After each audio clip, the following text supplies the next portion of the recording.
मनुष्य के मन में तरह तरह के विचार आते हैं।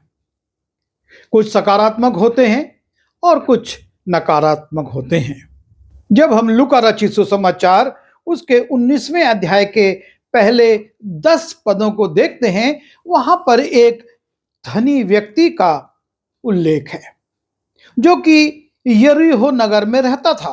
जब उसको यह मालूम होता है कि यीशु मसीह उसके नगर में आए हैं, तो उसको भी यह इच्छा होती है कि मैं यीशु मसीह को देखूं कि वो कैसा है, उसके बारे में जो बातें कही जाती हैं और जिन बातों का उल्लेख सारे नगर में हो रहा है, उस व्यक्ति को मैं भी अपनी नजरों से देखूं। और लिखा है, देखो जक्कई नाम एक मनुष्य था जो चुंगी लेने वालों का सरदार और धनी था। यह बहुत धनी व्यक्ति था, एक बड़े उच्च पद पर था, तो चुंगी लेने वालों का सरदार था। उसके मन में एक विचार आता है कि मैं यीशु मसीह को देखूं। और वो व्यक्ति जब देखना चाहता है कि यीशु मसीह कौन सा है, परंतु भीड़ इतनी थी कि यीशु मसीह तक जाना या उसको देखना उसके लिए संभव नहीं था। उसके जीवन में 2 समस्याएं थी। पहली समस्या कि वो चुंगी लेने वालों का सरदार था और यहूदी लोग चुंगी लेने वालों को बहुत तुच्छ दृष्टि से देखते थे और उसको वो अपने बीच में घुसने नहीं देते, धक्का मार के शायद अलग कर देते। और दूसरी कमजोरी थी कि वो नाटा था और लंबे चौड़े व्यक्तियों के सामने खड़े होने के कारण वो यीशु को देख नहीं सकता था। जब वो अपनी इस लालसा को पूरा करना चाहता है, तो उसके मन मस्तिष्क में एक योजना आती है। उसको देखने के लिए वो आगे दौड़कर एक गूलर के पेड़ पर चढ़ गया, क्योंकि वो उसी मार्ग से जाने वाला था। यीशु मसीह जिस मार्ग से जा रहा था, जक्कई उस मार्ग पर जाता है।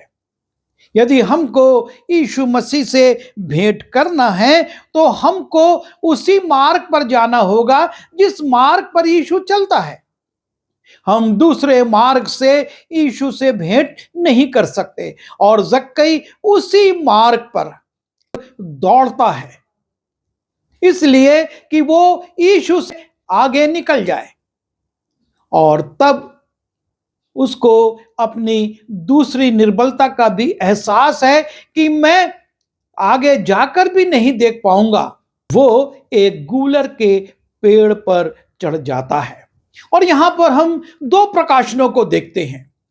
पहली बात, यीशु मसीह के मार्ग पर दौड़ना।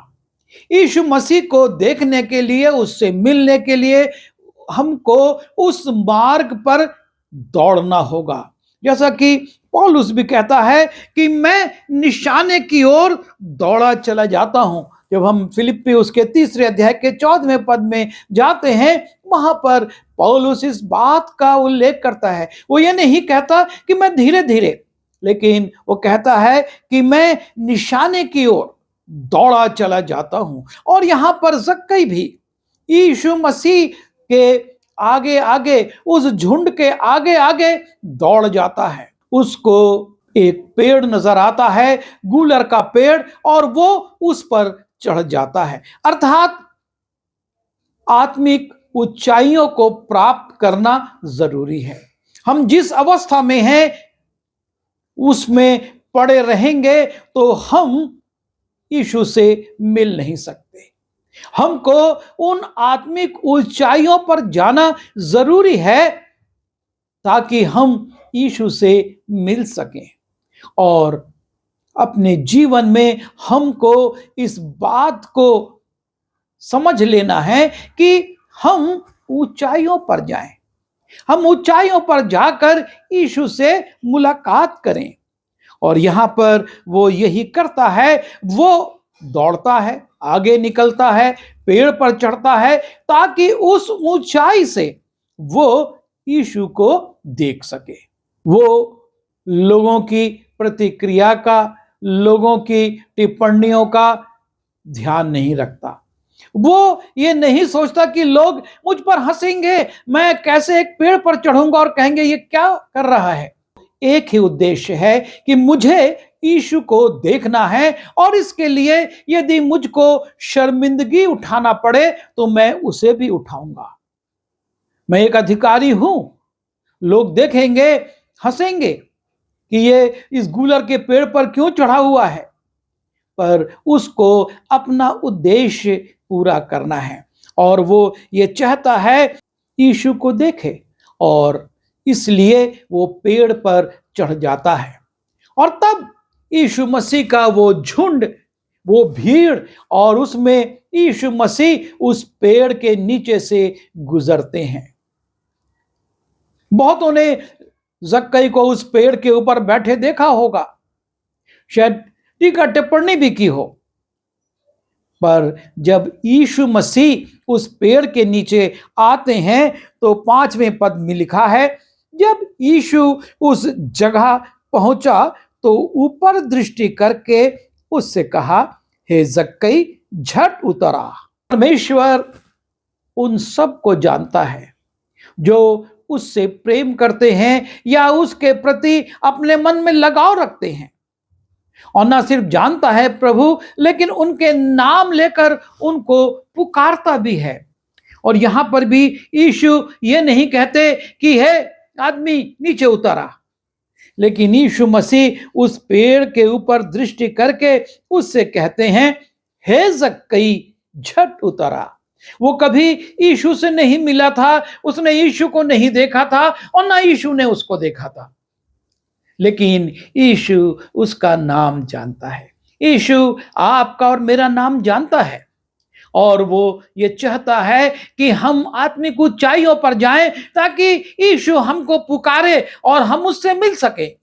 और यहां पर भी यीशु कहते हैं, हे जक्कई नीचे उतरा, क्योंकि आज मुझे तेरे घर में रहना अवश्य है। यीशु उसकी लालसा को जानते थे कि उसको ये इच्छा है कि वो यीशु को देखे और यीशु मसीह उसको पुकारते हैं, झट नीचे उतारा, मुझको आज तेरे घर में रहना अवश्य है। उस नगर के संभ्रांत लोग, ऊंचे पदों पर बैठे लोग ये सोचते होंगे कि शायद यीशु हमारे घर में आएगा। उनकी लालसा थी कि यीशु उनके यहां आए, लेकिन यीशु जक्कई से कहता है, मुझे आज तेरे घर में रहना अवश्य है। संसार की दृष्टि में जक्कई एक पापी मनुष्य था। लिखा है, यह देखकर लोग कुड़कुड़ा कर कहने लगे, वह तो पापी मनुष्य के यहां जा उतरा है। भीड़ में चलने वाले संभ्रांत लोग इस बात से दुखी हो गए कि यीशु मसीह एक चुंगी लेने वाले के घर जा रहा है और कुड़कुड़ाने लगे, अरे ये तो एक पापी के यहां जा रहा है। यरीहो नगर में बहुत लोग थे, बड़े बड़े लोग थे, लेकिन यीशु मसीह का चुनाव अलग है। वो लोगों के मन को देखता है और उसने जक्कई के मन को देखा कि उसको जिज्ञासा है, उसके प्रति उसको लगाव है, वो उसको देखना चाहता और वो कहता, मैं तेरे घर में आज रहूंगा।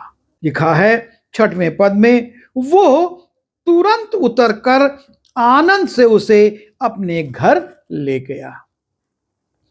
जक्कई तुरंत उतरता है, यीशु मसीह की बात को सुनता है और वो भयभीत नहीं होता कि मैं यीशु मसीह और उसके चेलों की कैसे व्यवस्था करूंगा, मेरे घर में क्या व्यवस्था होगी। वो किसी बात पर ध्यान नहीं देता, वो चिंतित नहीं होता, लेकिन लिखा है आनंद से उसे अपने घर को ले गया। यीशु मसीह ये चाहते हैं कि हम उसके लिए जो भी करें, छोटा काम करें, बड़ा काम करें, पर आनंद से करें, कुड़कुड़ाते बड़बड़ाते हुए नहीं। यीशु ने कहा, कोई तुम्हें मेरा चेला जानकर एक कटोरा ठंडा पानी दे, वो भी प्रतिफल को प्राप्त करेगा, पर आनंद के साथ, बड़बड़ाते कुड़कुड़ाते नहीं। और यहां पर जक्कई बड़े आनंद के साथ यीशु मसीह को अपने घर ले जाता है। लोग बड़बड़ा रहे हैं, ये तो पापी के घर चला गया। यीशु मसीह ने मत्ती 9वें अध्याय के 13वें पद में कहा, मैं धर्मियों को नहीं पापियों को बुलाने आया हूं। निश्चय संसार की दृष्टि में, चूंकि वो रोम राज्य का सेवक था और रोम राज्य के लिए टैक्स वसूल करके रोमी राजा को भेजता था, उन लोगों की दृष्टि में, यरीहो के लोगों की दृष्टि में, याजकों महायाजकों की दृष्टि में वो पापी मनुष्य था। लेकिन यीशु मसीह स्पष्ट करते हैं कि मैं धर्मियों को नहीं परंतु पापियों को बुलाने आया हूं। उसका उद्देश्य यही था कि वो पापियों को बुलाए, पापियों को अवसर दे कि वो भी परमेश्वर के राज्य में प्रवेश कर सके। आगे लिखा है, जब यीशु मसीह की संगति में जक्कई आगे बढ़ता है, यीशु मसीह उसके बाजू में है, उसका हृदय उसको कुछ बातों के लिए कचोटने लगता है। उसको अपनी गलतियां, अपने पाप जो उसने पैसे को बनाने के लिए या रोमी राज्य के लिए या अपने आप को धनाढ्य बनाने के लिए किए थे, स्मरण आने लगते हैं। और तब यीशु ने उससे कुछ नहीं कहा, यीशु ने उसकी कमजोरियों पर उंगली नहीं रखी, लेकिन वो स्वयं कहता है, जक्कई ने खड़े होकर प्रभु से कहा। जक्कई परमेश्वर के पुत्र यीशु मसीह से कह रहा है, हे प्रभु देख, मैं अपनी आधी संपत्ति कंगालों को देता हूं, और यदि किसी का कुछ भी अन्याय करके ले लिया है तो उसे 4 गुना फेर देता हूं। प्रभु यीशु मसीह के सामने वो मान रहा है और कहता है, मैं अपनी आधी संपत्ति कंगालों में, जरूरतमंदों में बांट देता हूं, और जिसका भी जो भी क्लेम करेगा, जो भी आएगा कि मैंने उसका अन्याय करके इतना ले लिया है, उसका मैं 4 गुना उसको फेर देता हूं।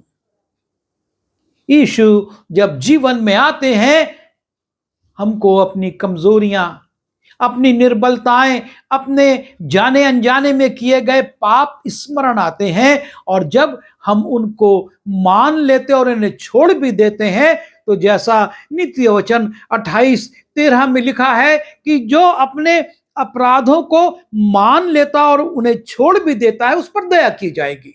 यीशु मसीह जक्कई के इस वक्तव्य को सुनकर, इस उद्घोषणा को सुनकर चुप नहीं रहते हैं। ठीक है, तू ऐसा कर ले। लेकिन यीशु मसीह कहते हैं, तब यीशु ने उससे कहा, आज इस घर में उद्धार आया है। जैसे ही पाप की संपत्ति, पाप के द्वारा अर्जित धन उसने अपने घर से निकालने की उद्घोषणा की, अभी वो निकाल नहीं पाया है क्योंकि यीशु मसीह साथ है और अभी वो उसकी पहुनाई में है, पर उसने घोषणा कर दी प्रभु से कि मैं आधी संपत्ति कंगालों को, जरूरतमंदों को बांटता हूं, और जिसका भी अन्याय करके कुछ ले लिया उसको मैं 4 गुना लौटा दूंगा। और यीशु मसीह तुरंत उसके इस विचार पर, उसके इस निर्णय पर कहते हैं, आज इस घर में उद्धार आया है।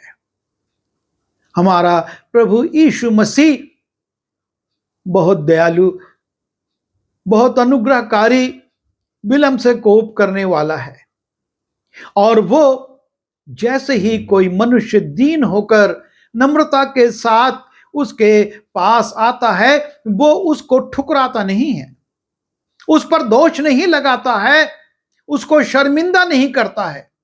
यीशु मसीह ने उससे ऐसी कोई बात नहीं कही, लेकिन जब उसने अपनी गलती को मान लिया और उसको सुधारने की घोषणा करी, यीशु मसीह कहते हैं आज इस घर में उद्धार आया है। और तब फिर से वो इस बात को कहते हैं, क्योंकि मनुष्य का पुत्र खोए हुओं को ढूंढने और उनका उद्धार करने आया है। यरीहो नगर में उसका जाना एक विशेष उद्देश्य था, क्योंकि वो अंतर्यामी परमेश्वर है जो दूर से ही खड़े होकर ये बता देता है कि सामने के गांव में एक गधी और उसका बच्चा बंधा हुआ है और उसे खोल लाओ। वो यरीहो में प्रवेश करने से पहले से ही जक्कई को देख रहा था और वो उसको खोजने आया था, उसको ढूंढने आया था, उसके उद्धार के लिए उद्घोषणा करने आया था। मनुष्य का पुत्र खोए हुओं को ढूंढने और उनका उद्धार करने आया है। और यही बात हमारे जीवन पर भी लागू होती है। प्रभु यीशु मसीह हमको अवसर दे रहा है, उसने हमको जीवन दिया है और वो इन वचनों के द्वारा, इन घटनाओं के उल्लेख के द्वारा हमसे कह रहा है कि हम भी जक्कई के समान अपने मन में एक अच्छे विचार को लाएं कि मुझको परमेश्वर के लिए कुछ करना है, मुझको परमेश्वर के कहे अनुसार, वचन के अनुसार कार्य करना है, मुझको अपने जीवन से उन कमजोरियों को जो मुझको संसारिक रूप से लाभान्वित कर सकती हैं लेकिन परमेश्वर की दृष्टि में ठीक नहीं है, उनको दूर करना है। प्रभु यीशु मसीह जो आज, कल और युगानुयुग एक सा है, वो नहीं बदलता है। वो जक्कई का भी उद्धार करने वाला परमेश्वर है और वो आपका और मेरा भी।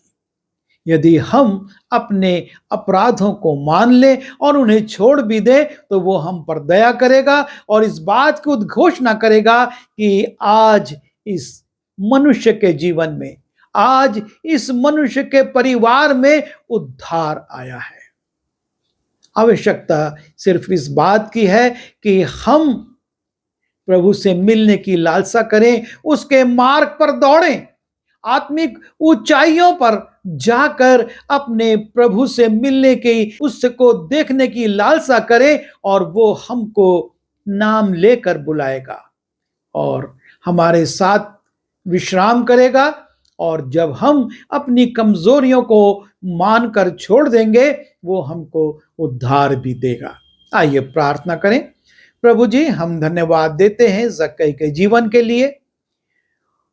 वो धनी मनुष्य था, उसके पास कोई कमी नहीं थी, लेकिन उतने पैसे से भी वो उद्धार को प्राप्त नहीं कर सकता था और इसलिए उसने, जब आप उसके जीवन में आए, कहा मैं अपनी आधी संपत्ति कंगालों में बांटता और जिसका जो भी मैंने ले लिया है उसको चौगुना लौटा दूंगा।